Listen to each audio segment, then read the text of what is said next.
Assalamualaikum warahmatullahi wabarakatuh. Ada sebuah kisah legenda dari tanah Arab yang begitu masyhur hingga dikisahkan secara turun-temurun dan telah dialih bahasakan ke dalam berbagai bahasa lainnya. Kisah ini bernama Laila dan Majnun, sepasang kekasih penjalin kisah cinta abadi yang berakhir tragis. Kisah ini sebetulnya sudah dikenal di Persia, nama lawas Iran dahulu, pada abad ke-9, namun kisah cinta ini populer setelah dirangkai indah oleh seorang pujangga yang sama-sama asal Persia di abad ke-12 yang bernama Nizami Ganjafi. Oleh karena itu terdapat berbagai versi yang ditulis ulang oleh para penulis lainnya. Cerita ini ditulis oleh Jamaluddin Ilyas bin Yusuf bin Zaki. Siapakah Nizami Ganjafi? Ia adalah seorang anak yatim sejak kecil. Dia dibesarkan oleh pamannya dan disekolahkan. Anaknya sangat pintar, menguasai banyak ilmu, agama, dan bahkan ia digelari hakim atau ahli hikmah. Dia menuliskan banyak naskah, salah satu adalah kisah Laila dan Majnun. Majnun itu adalah gelarnya, nama aslinya adalah Qais ibnu Mulawi. Majnun satu akar kata dengan jin. Mungkin jika diterjemahkan langsung, Majnun adalah orang yang kesurupan jin atau orang yang tergila-gila karena cinta.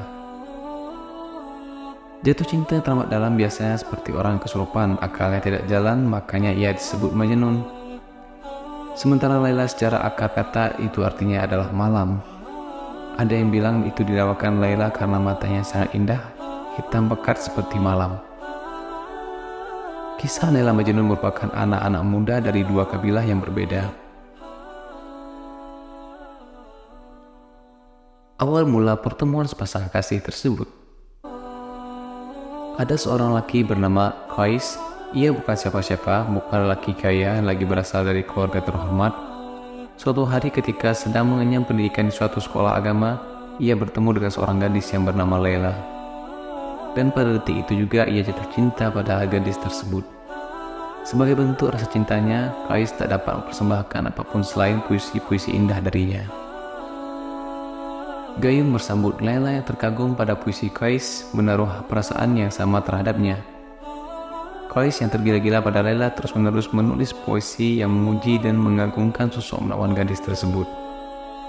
Ia tak segan membacakan puisi tersebut di sudut-sudut jalan, tak peduli pada orang lain yang mengacungkannya.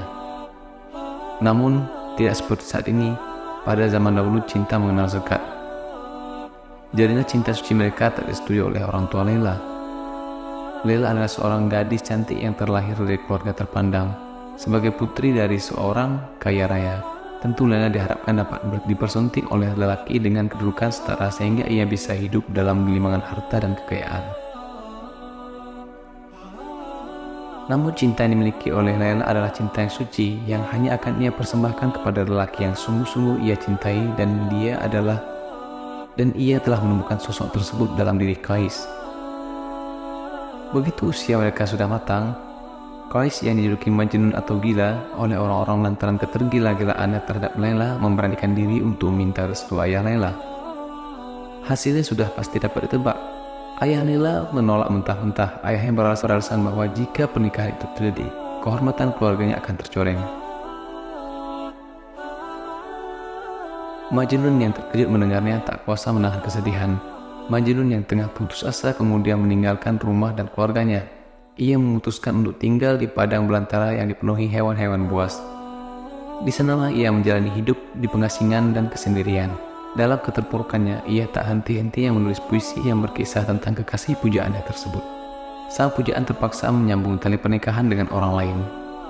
Di sisi lain, Laila dipaksa oleh orang tuanya untuk menikahi pria lain.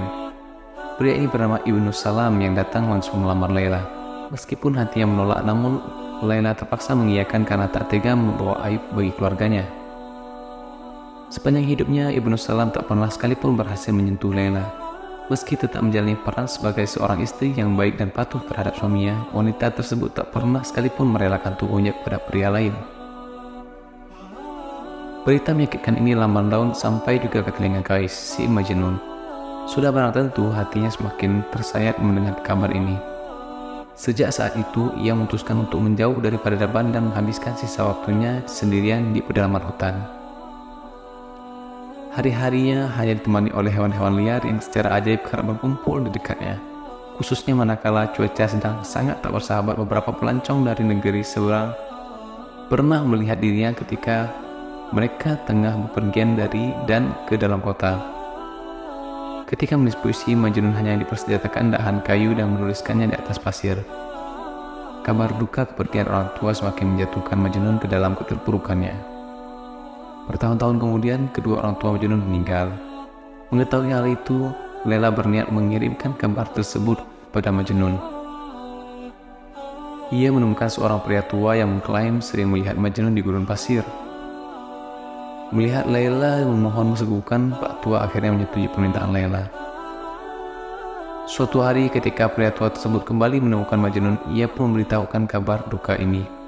Tersisa, terpuruk dan menyesali mendengar kabar kepergian orang tuanya, Majnun kemudian bersumpah untuk menghabiskan seluruh hidupnya di padang gurun ini. Beberapa tahun setelahnya, suami Laila meninggal. Meski tengah dirundung duka, wanita tersebut kerap berharap ia dapat berjumpa dan bersatu dengan cinta sejatinya selamanya. Sayang, takdir tak berkata demikian. Dalam tradisi sukunya, Laila diwajibkan untuk berkabung atas kepergian suaminya selama 2 tahun penuh tanpa menemui orang lain sekalipun. Mengetahui hal tersebut, Laila menangis. Ia tak terima jika harus menunggu 2 tahun lagi lamanya untuk dapat bertemu dengan sang pujaan hatinya. Ia sudah sangat tersiksa setelah harus dipisahkan bertahun-tahun lamanya. Laila pun menyerah pada kehidupan. Ia meninggal akibat sakit hati yang tak tersembuhkan, sendirian di masa perkabungan tanpa mampu menemui Majnun yang ia cintai. Kabar kematian Laila pada akhirnya sampai juga terdengar oleh Majnun. Sesaat setelah mendengar kabar tersebut, ia langsung pergi menuju tempat di mana Laila dikuburkan. Di sana ia menghabiskan waktunya dengan menyesal dan menangisi Laila, sosok pujaan yang harus ia relakan pergi untuk selama-lamanya. Ia pun meninggal dunia dengan damai dan jasadnya tergeletak tepat di pinggir makam Laila. Ketika kerabat Laila datang untuk berziarah ke makam Laila, mereka mengetahui bahwa sosok di sampingnya itu adalah Qais yang dulu dicintai oleh Laila. Qais si Majnun pun dikubur di samping Laila. Puisi penyemangat Majnun di padang pasir. Maka Majnun terus membacakan munajat ini, dan setiap kali selesai membacanya, kekuatan kembali lagi. Kata Majnun, "Tuhan, apalagi yang dapat aku lakukan? Aku telah lelah dan tubuhku melemah. Aku memohon dengan kekuatanmu, ringankanlah langkah kaki Laila untuk menemui diriku yang tidak berdaya ini. Wahai Tuhan, aku adalah hamba-Mu. Apalah guna hidupku jika harus menanggung beban seperti ini?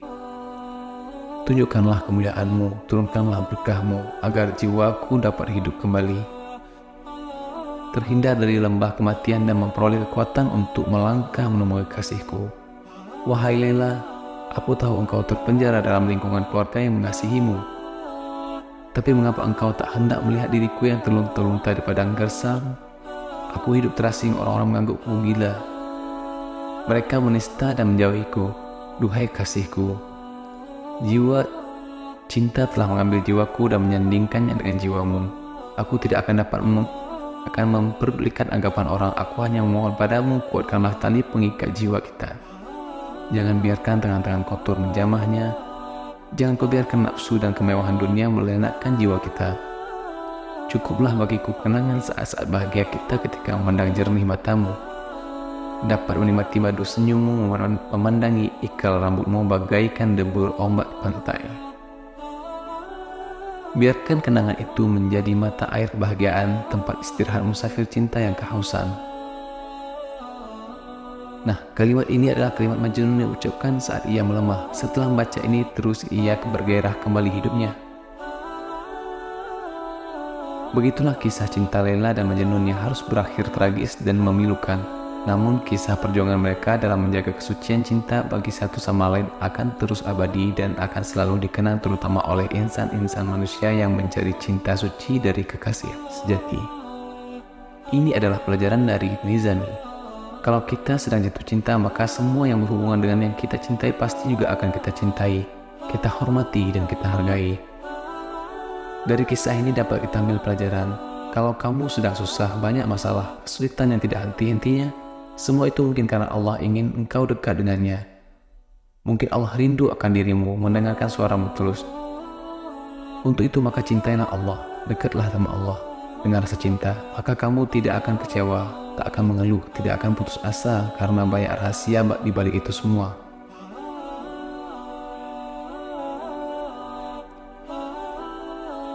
Itulah kisah Laila Majnun. Ada banyak pelajaran cinta yang diberikan oleh Nizami lewat romannya ini. Ini merupakan alegori dari cinta ilahiyah atau cinta ketuhanan. Berarti kalau kita cinta sama Allah, pasti kita juga akan memuliakan dan menghargai semua yang berhubungan dengan Allah. Apakah itu manusia, apakah itu binatang, atau tumbuhan, atau alam semesta. Konsekuensi dari mencintai Allah, pasti mencintai semuanya, karena dalam semuanya itu ada tanda-tanda kehadiran Allah. Wallahu a'lam bishawab. Wassalamualaikum warahmatullahi wabarakatuh.